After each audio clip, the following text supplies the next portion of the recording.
Samajwadi party उस पे नहीं बोलना है, चौबे पे हैं। बोला चौबे पे तो मजा आए। समाजवादी पार्टी को तैयारी करने की आवश्यकता नहीं है।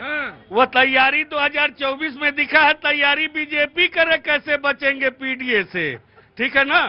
रही बात, अभी आप बात कर रही थी, बहन ने बात किया, सबने बात किया, हिंदू मुस्लिम, वही चीज बार बार। अरे आप हिंदुत्व की बात किस हिसाब से करते हो? आप हमें बता दो हिंदू कौन है। अगर आप हिंदुत्व पे बात करते हो तो आप बताओ हिंदू कौन है।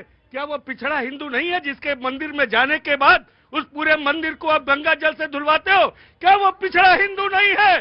जब वो मुख्यमंत्री पद से हटता है तो पूरे मुख्यमंत्री को कार्यालय को आप गंगा जल से झुलवाते हो? क्या वो दलित हिंदू नहीं है? क्या वो दलित हिंदू नहीं है? जब मंदिर में जाता है तो जाने से उसको रोका जाता है। किस हिंदुत्व की बात करते हो? अरे बात करो, तुम्हारे रुको मेरे, बात करो युवा पे, बात करो रोजगार पे, बात करो महंगाई पर। नहीं पहले ना, इधर हो गया हिंदू। अब ठीक ये कह रहे हिंदू क्या है?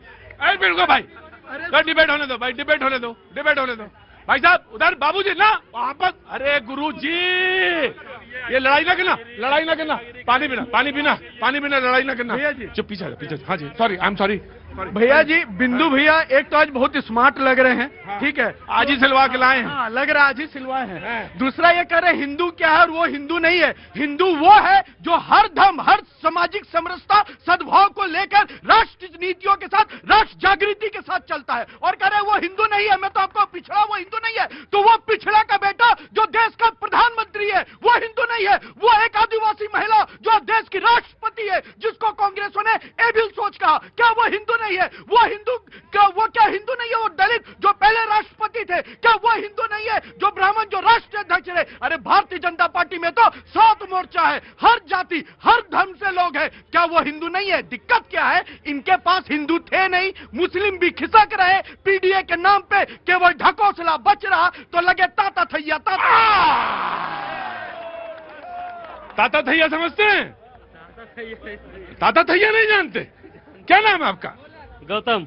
और अंदर आओगे तुम। रुको, ताता थैया बात होगी पहले ताता थैया समझाने दो। तुम्हें चुनाव की बड़ी है, सत्ता की बड़ी है, यहाँ ताता थैया।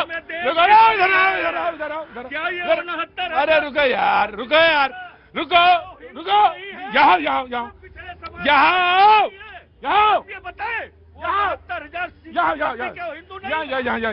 यहाँ खड़ो चुपचाप। हाँ जी जनाब बोलिए। देखिए, मैं तो ये कह रहा हूँ हिंदू कौन है, मुस्लिम कौन है, घुसपैठी कौन है, अभी तक मुझे समझ में नहीं आया है कि एसआईआर की इतनी बड़ी पश्चिम बंगाल में प्रक्रिया हुई। लोग कह रहे थे कि एसआईआर से घुसपैठिया पकड़े जाएंगे। मुझे तब तक नहीं पता चला कि बिहार में एसआईआर संपन्न हुआ, कितने घुसपैठिया पकड़े गए, पश्चिम बंगाल में कितने पकड़े गए। मुर्शिदाबाद के बारे में नाम लेते थे डंके के चोट पे, मालना के बारे में नाम लेते थे आप लोग कि मुस्लिम बहुल क्षेत्र में वहां भारी संख्या में घुसपैठिए हैं। एसआईआर में 2%, 3%, 4% लोगों के नाम भी मात्र कट पाए उन क्षेत्रों में। राहुल लाल जी, आपको एक मैं वेल रिसर्चर के रूप में देखता हूं और आपकी कई रिसर्च को मैं सैल्यूट भी करता हूं, लेकिन यहां पे मिस कर गए साहब। चुनाव के बाद बिहार में 3 लाख, गौर कीजिएगा, ऑन रिकॉर्ड कह रहा हूं, 3 लाख अनआइडेंटिफाइड वोटर्स को नोटिस गया है। और ये तब गया है जब नाम कटे हैं, एसआईआर हुआ है, उसके बाद 3 लाख गए हैं। और ये आइडेंटिफिकेशन जब होगा तब पता चलेगा कौन भारत का है और कौन चाटुकारिता करके तुष्टीकरण के गोद में बैठा था। वो घुसपैठिया है, क्या बात कर रहे हैं? हमारे देश के लोग घुसपैठिया है। अगर जिनको नोटिस चला गया है किसी कागज के अभाव में, वो घुसपैठिया है। आप कह रहे हैं 3 लाख लोगों का नाम दिया गया, आप कैसे कह सकते हैं घुसपैठिया है? बिल्कुल हम सुने, आपने कहा ऑन रिकॉर्ड बोल रहे हैं, इन्होंने कहा है, तो वो घुसपैठिया नहीं है। किसी कारणवश अगर नाम कटा है तो उनको नोटिस गया है, वो घुसपैठिया नहीं है। पूरे आप जितने भी बॉर्डर हैं, हिंदुस्तान के बॉर्डर हैं, जहाँ पे कहा जाता है घुसपैठिया, कितने %? आराम से मैं आया। वो समाजवादी पार्टी के रिलेटिव हैं। कौन? घुसपैठिए क्या? घुसपैठिए क्या है घुसपैठिए?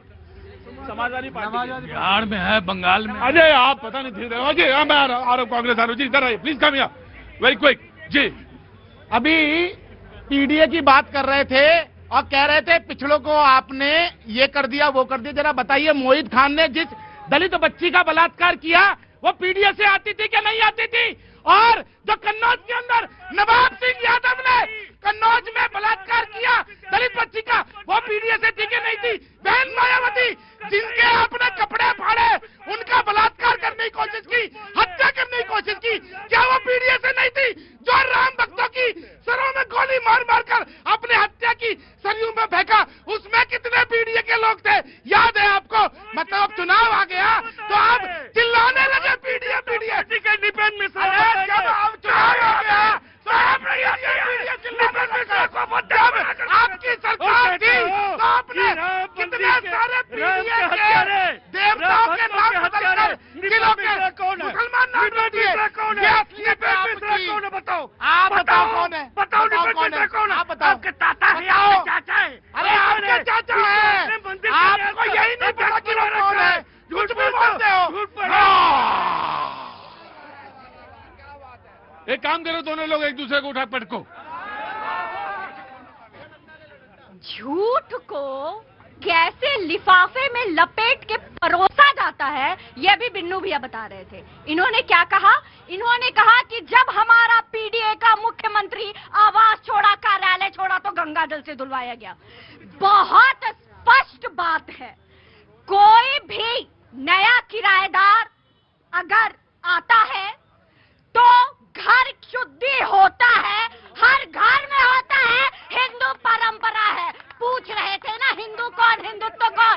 तो हिंदू की एक साधारण सी परंपरा को जान लीजिए।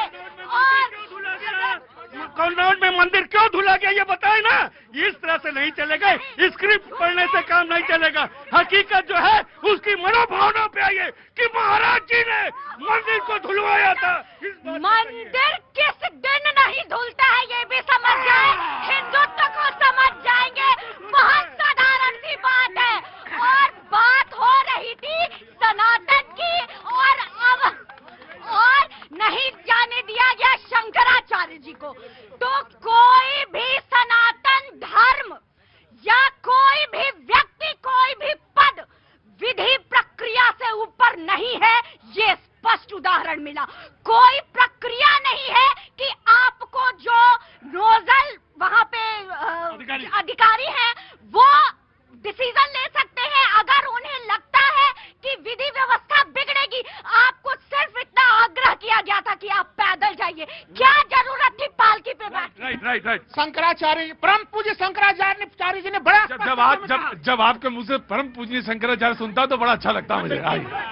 अब वहीं से शुरू करिएगा, परम पूजनीय से शुरू करिए। वही शुरू करिए, परम पूजनीय। परम पूज्य शंकराचार्य जी ने स्पष्ट कहा कि पूरा इतिहास रहा है, चाहे माघ मेला हो, कुंभ मेला हो, लगाने की पूरी संस्कृति शंकराचार्य की रही है। और हमेशा से जब भी वो गए हैं वो पालकी और रथ में बैठ कर ही वो स्नान करने के लिए गए हैं। ये सनातनी सरकार जो दावा करती कि हम सनातन वाले लोग हैं, उन्होंने वादी किया उनको और उनके साथ अभद्रतापूर्ण व्यवहार किया। 80 वर्ष 90 वर्ष वाले बुजुर्गों के साथ भी वहाँ पे ये कांची कामकोटि पीठ के शंकराचार्य जी को 2004 में दीपावली की रात को इन्हीं लोगों ने जेल पहुंचाया था। और आज ये खड़े होकर शंकराचार्य जी की बात कर रहे हैं। ये असली चेहरा इनका, ये मारीच है। चुनाव आ गया तो खड़े हो। मारीच की कहानी सुनी है? मारीच कौन था?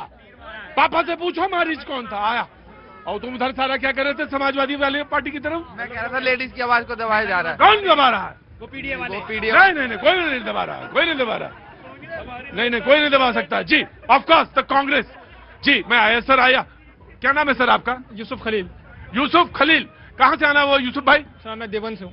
देवबंद से, बहुत बहुत शुक्रिया, थैंक यू सो मच। बहुत बड़ा मरकज है, बोलिए। सर मैं जो बीजेपी के प्रवक्ता हूँ उनसे पूछना चाहता हूँ कि वो बड़ी बड़ी बातें कर रहे थे। मुझे बताएं कि जो गवर्नमेंट हिंदुस्तान के अंदर 90,000 स्कूल बंद करा चुकी है, उनसे हम क्या तवक्को करेंगे? पढ़ाई की बात करेंगे। कश्मीर के अंदर एक मेडिकल कॉलेज बंद होता है, उनके प्रवक्ता और इनके कार्यकर्ता मिठाई बांटते हैं। आप इनसे ये तवक्को करेंगे यहाँ की एजुकेशन की बात करेंगे? ये इनकी हालत खस्ता और ये जाने वाले हैं। और मैं इनसे एक और बात कहता हूँ। कौन जाने वाले? बीजेपी। और एक और बात मैं कहता हूँ कि हिंदुस्तान में किसी की माँ ने वो मर्द नहीं जना जो हिंदुस्तान के अंदर उसका संविधान खत्म कर सके। ये संविधान हटाने की बात करते हैं।